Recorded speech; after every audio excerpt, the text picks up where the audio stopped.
बिना सत्संग के विवेक नहीं होगा और बिना राम जी की कृपा से वो सुलभ भी नहीं होगी।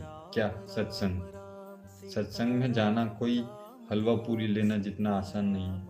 वहाँ पर भगवत कृपा होना अनिवार्य है आपके ऊपर। जैसे ही भगवत कृपा होगी तभी आप सत्संग में जा पाओगे। अच्छा, ये बात हो रही है कि किसी संतों के पास बैठना, यहाँ पर बैठने से लेना देना नहीं है। ये जो ग्रंथ है ये भी सत्संग है।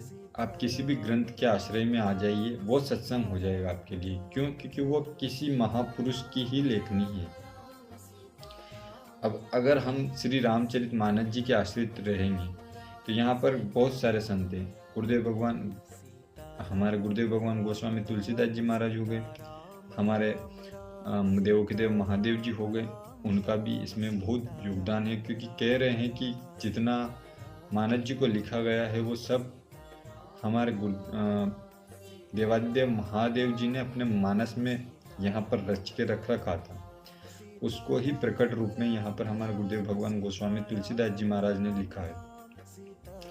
तो यहाँ पर हमें वाल्मीकि जी गुरु जी का आशीर्वाद मिलता है, भरद्वाज जी गुरु जी द्वारा यहाँ पर बताया गया है, याज्ञवल्क्य जी गुरु जी द्वारा इसमें बताया गया है, गुरुदेव भगवान काकभीसुंडी जी द्वारा इसके अंदर बताया गया है। तो इतने सारे गुरुओं का हमें आशीर्वाद हो रहा है, तो ये सत्संग क्यों नहीं है? ये सत्संग है, लेकिन ये सत्संग में हम कब इसके अंदर कब उतर पाएंगे? जब हमारे भगवान श्री राम जी हमारे ऊपर कृपा करेंगे। इसलिए एक चौपाई रोज गाया करो अगर आपको सत्संग नहीं मिल रहा है तो। मंगल भवन अमंगल हारी द्रवहु सु दशरथ अजीर बिहारी। वो कभी ना कभी तो द्रवित हो ही जाएंगे, है ना? हो ही जाएंगे कभी ना कभी। क्यों हो जाएंगे?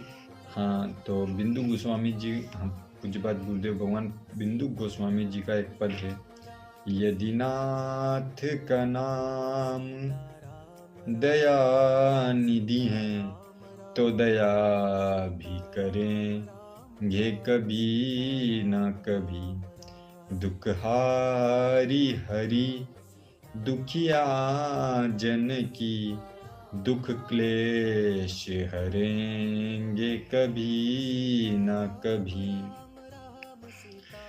इस भजन के अंतिम में जो पद है वो मेरे को बहुत ज़्यादा पसंद होता है, आता है। उसमें कहते हैं बिंदु जी कि हम द्वार पे आपके आके पड़े, मुद्दत से इसी जिद पर हैं अड़े। क्यों? अग सिंधु तरे, अग यानी बहुत पापी, एक से एक पापी तर गए। अग सिंधु तरे जो बड़े से बड़े, कोई बिंदु तरेंगे कभी ना कभी। यदि नाथ का नाम दया निधि है तो दया भी करेंगे कभी ना कभी।